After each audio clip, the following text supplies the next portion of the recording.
ये पढ़ाई करते हुए दौर में छात्र जीवन में बहुत सारे आंदोलन किए। उसके बाद जल जंगल जमीन और एसटी एससी और ओबीसी वर्ग के संबंधित जितने भी आंदोलन है उसमें हम बढ़ चढ़ के भाग लिए।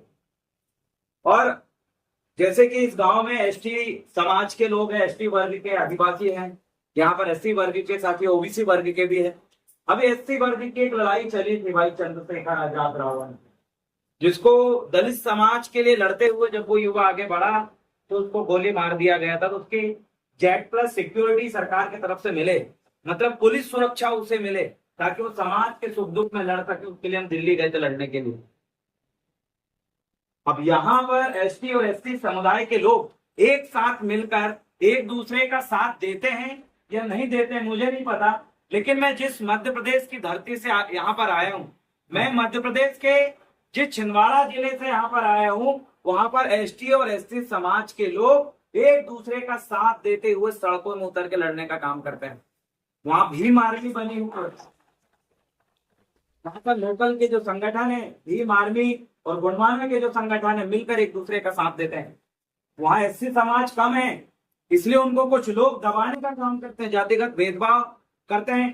थाने में पुलिस प्रशासन उन्हें भगा देती है, उनकी कोई भी सुनवाई नहीं करती। स्कूल कॉलेजों में उनको जाति सूचक गाली देके भगाया जाता है। ऐसी कई विपरीत परिस्थितियों में पूरा आदिवासी समाज और गुणवाना का जो आंदोलन है उनका हमेशा साथ देता है। मैं आप सभी से कहना चाहता हूँ, आप इस गांव की सभी जनता जनार्दन से कहना चाहता हूँ और वीडियो और इसमें देखने वाले तमाम सगा समुदाय से और इस देश के मूल निवासी भाइयों और बहनों से कहना चाहता हूँ कि आज का जो समय है बड़ा विपरीत चल रहा है। आपके और हमारे खिलाफ सरकार ने कई बड़े षड्यंत्र बना चुकी है और षड्यंत्र बनाकर आप और हमें बहुत बुरी तरीके से षड्यंत्र में फंसा दिए हैं। लेकिन दुख की बात यह है कि षड्यंत्र में फंसने के बाद आपको एहसास ही नहीं होता कि मैं किसी षड्यंत्र में फंसे। षड्यंत्र में जब आप फंसे तो पहली चीज ये है कि सबसे ज्यादा गरीब क्षेत्र में, इस प्रदेश में, इस देश में यहाँ का आदिवासी और यहाँ का दलित समुदाय जो बहुजन वर्ग है वो सबसे ज्यादा गरीब वर्गों में शामिल है। देश चलाने के लिए चार चीजों की जरूरत पड़ती है। सबसे ऊपर न्यायपालिका होती है। न्यायपालिका में आप देख लीजिए आपके गांव का, प्रदेश का पूरा जो दलित समाज है, ओबीसी समाज है, जो एसटी वर्ग है, तमाम बहुजन है, इन लोगों का देखिएगा कितने हाई कोर्ट और सुप्रीम कोर्ट में जज आपके लिए न्याय सुनाने वाले लोग कितने आपके वर्ग के लोग हैं। तो आप देखेंगे जीरो, बहुत कम इक्का दुक्का लोग ही चुनकर वहां पर गए, एग्जाम पास करके वहां पर गए। क्यों? इतना भारी भरकम संख्या वाले देश में आखिरकार जहां 75% आबादी एसटी यानी आदिवासी, एससी यानी कि जो हमारे इधर डहरिया, महार और बहुत सारे समुदाय के लोग हैं और ओबीसी वर्ग में भी है, जैसे यहाँ पर आपके में राय जो दिख रहा है सरनेम के लोग, वो ओबीसी वर्ग में, एसटी एससी ओबीसी का 75% कोनुबा यहाँ पर है, जनसंख्या इस देश में है। और उसमें धार्मिक अल्पसंख्यक जोड़े तो लगभग 85% से ऊपर है। इतना जनसंख्या होने के बाद भी इस देश में मात्र मुट्ठी भर लोग राज कर रहे हैं जो बाहर से आए। आप ये बात नहीं समझ पा रहे होंगे, लेकिन हम तब समझ पाएंगे जब हमारा कोई केस, हमारा कोई मुकदमा या हमारा कोई भाई जेल में होगा और जब हम किसी न्यायालय में, कोर्ट परिसर में खड़े होते हैं जज के सामने, तब हम देखते हैं क्या इसमें हमारे वर्ग का व्यक्ति है जो हमारे लिए फैसला सुना सके। तो वहां आप देखिएगा ये दलित समुदाय, ये आदिवासी, ये ओबीसी जो पिछड़ा वर्ग है, इनके लोग उस न्यायालय में नहीं मिलते और उसका शिकार आप लोग हुए हैं। आज इस महाराष्ट्र की जेलों में सबसे ज्यादा यहाँ का एसटी वर्ग और यहाँ का आदिवासी सबसे ज्यादा जेलों में बंद है, वो आपके और हमारे भाई और बहन।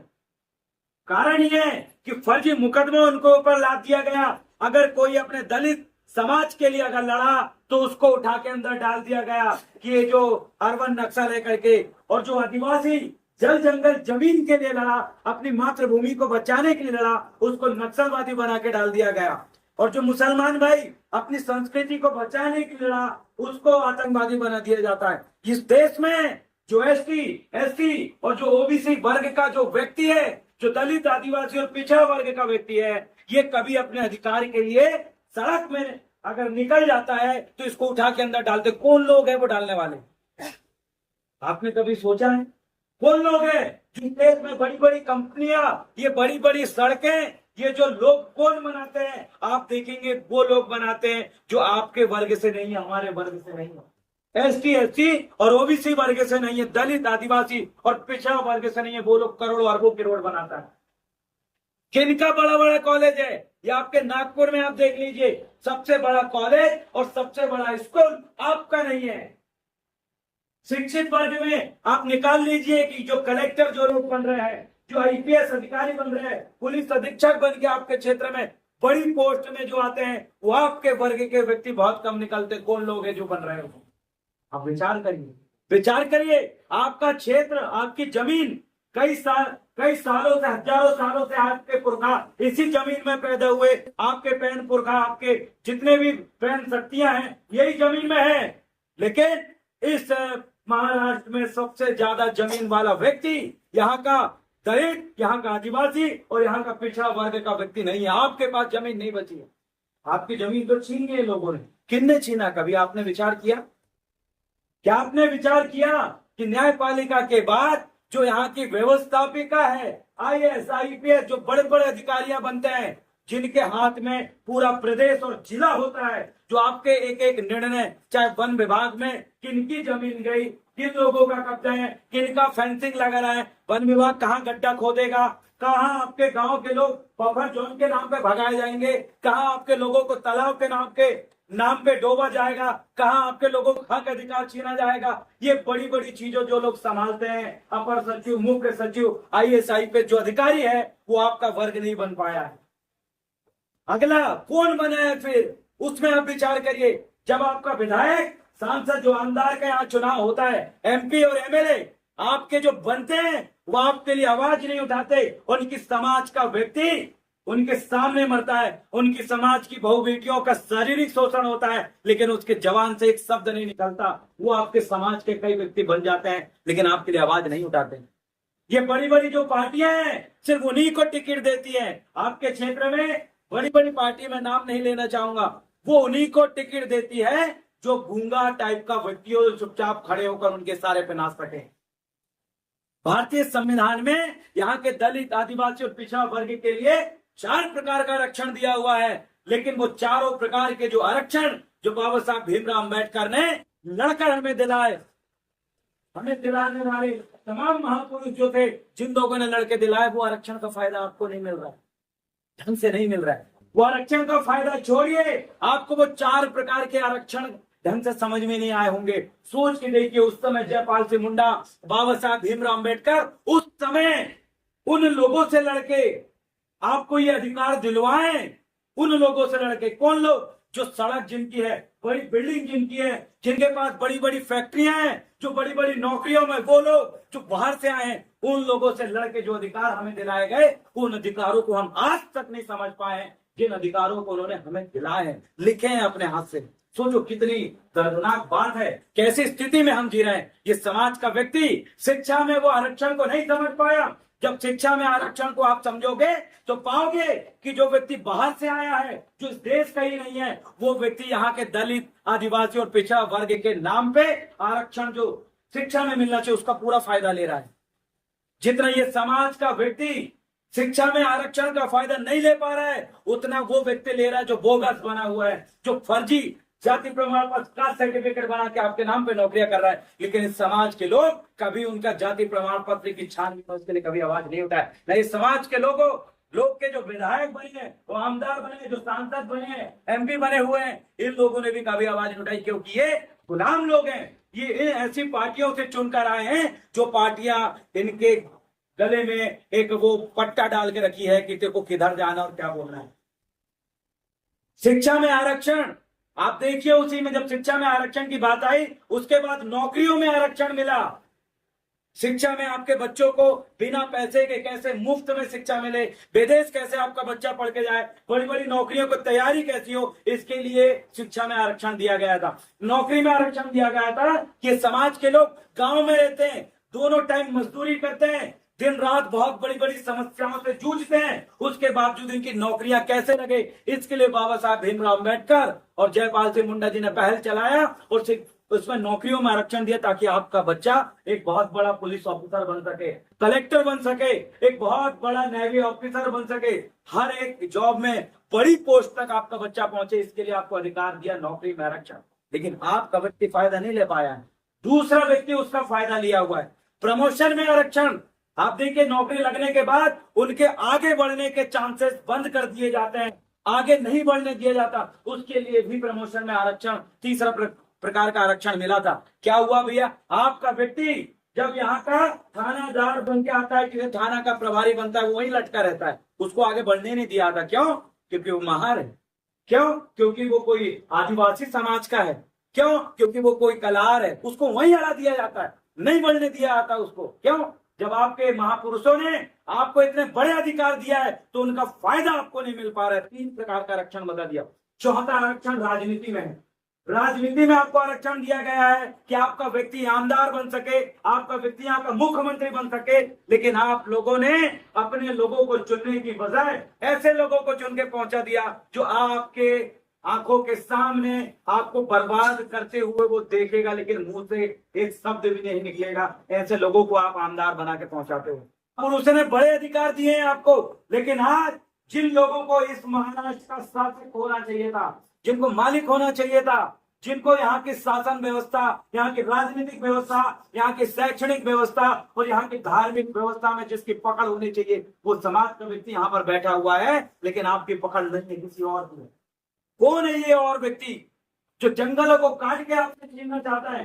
कौन है वो और व्यक्ति जो आपकी खनिज संपदा, कोयला से लेकर तमाम खनिजों को आपसे छीनना चाहता है? कौन है जो व्यक्ति जिन्होंने आपके बच्चों की नौकरियां खा गई? कौन है वो व्यक्ति जो आज आपको गरीब बना रहा है और आपके हिस्से का पैसा वो खुद खा रहा है? कौन है वो व्यक्ति जो हमारे लोगों को कठपुतली बना के रखा है? आपको विचार करना है कौन है वो।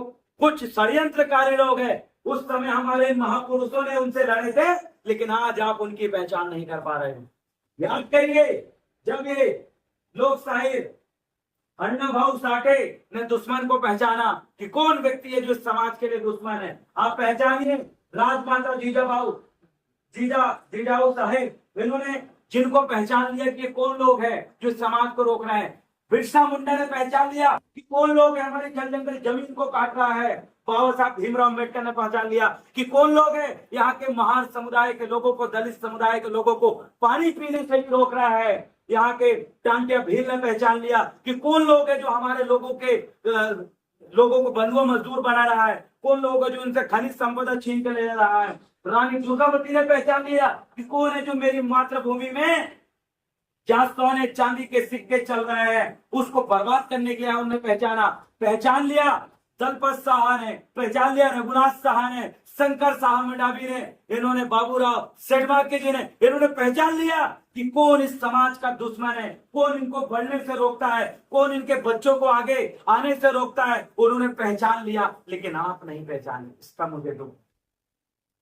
हमारे महापुरुषों ने सभी को पहचान लिया था, इसलिए आज वो महापुरुष बने हुए हैं, इसलिए यहाँ पर हम उनको पूछते हैं। लेकिन बड़ी दुख की बात है कि यहाँ का आदिवासी, यहाँ का दलित समाज, यहाँ का ओबीसी पिछड़ा वर्ग अपने समाज के दुश्मनों को नहीं पहचाना, उल्टा उनके साथ घुस के उन्हीं की सेना को मजबूत कर रहा है।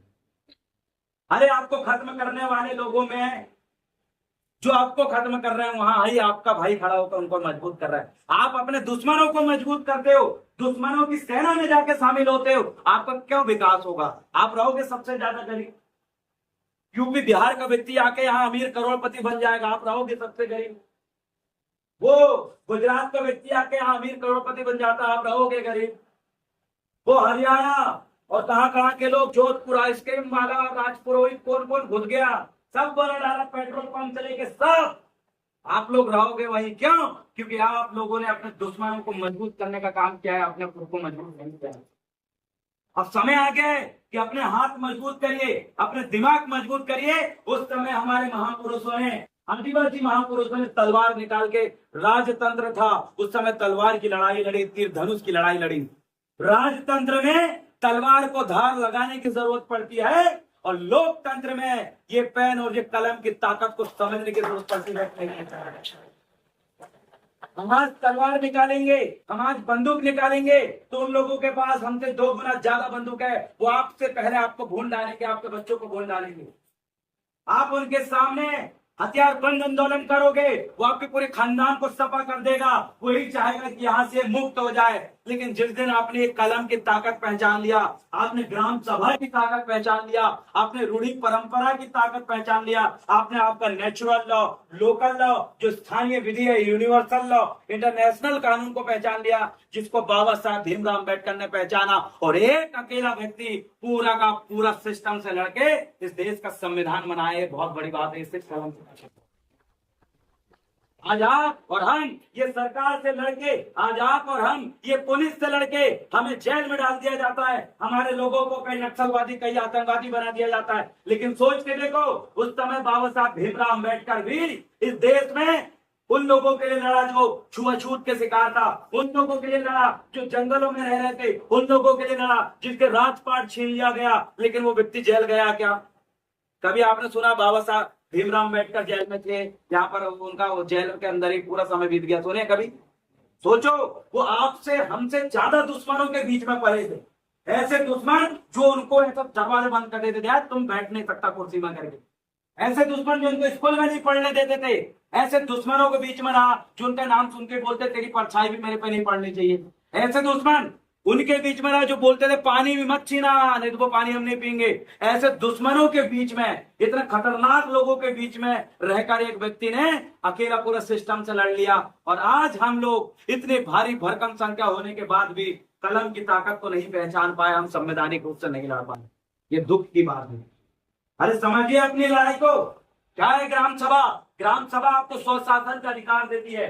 ये वही ग्राम सभा है, ये वही ग्राम सभा है भारतीय संविधान के, जब आप भारतीय न्याय संहिता BNSS और BNS 2023 जब इसको उठा के पढ़ेंगे तो उसमें लिखा हुआ है कि यहाँ पर ये जो भारतीय न्याय संहिता है, इससे पहले IPC इंडियन पेनल कोड कहते थे, भारतीय दंड संहिता कहते थे, उस कानून के अंतर्गत आने वाले ये जो कानून है किस जगह लागू होंगे? ऐसे क्षेत्र में लागू होंगे जहां पर सामान्य वर्ग के लोग रहते हैं, जहां पर स्थानीय विधि के अनुसार वहां की ग्राम सभा संचालन नहीं होती, ऐसी जगह ये कानून लागू नहीं होते। आपके गांव में ये बड़े बड़े कानून और बहुत सारी गुत्थियां इसलिए लागू हो पा रही है क्योंकि आप लोगों ने ग्राम सभा को नहीं समझ पाए। स्थानीय विधि संचालित होती है। थाना जाते हो आप लोग? थाना जाते हैं? थाना जाते हैं? कुछ लोग जाते हैं ना। अगर आप जाते हैं तो आप स्थानीय विधि लोकल लॉ से संचालित नहीं हो रहे हैं, तो आपके ऊपर पुलिस प्रशासन कभी भी कार्रवाई कर सकती है। अब एक नया कानून आया है, प्रिवेंटिव डिटेंशन करके, पता है आपको? BNS सब जगह लागू है। प्रिवेंटिव डिटेंशन मतलब पुलिस जब चाहे जब आपको बिना गिरफ्तारी वारंट को उठा सकती है, जब चाहे जब तक आपको थाने में बंद करके रख सकती है। पहले था कि 24 घंटे के अंदर पुलिस ले जाएगी, कोर्ट में प्रस्तुत करेगी, उसके बाद बाकी जमानत की प्रोसीडिंग होगी। लेकिन अब ऐसा नहीं, पुलिस कभी उठा ले सकती है। बोले क्यों? हमें तुम पे शक था। Preventive detention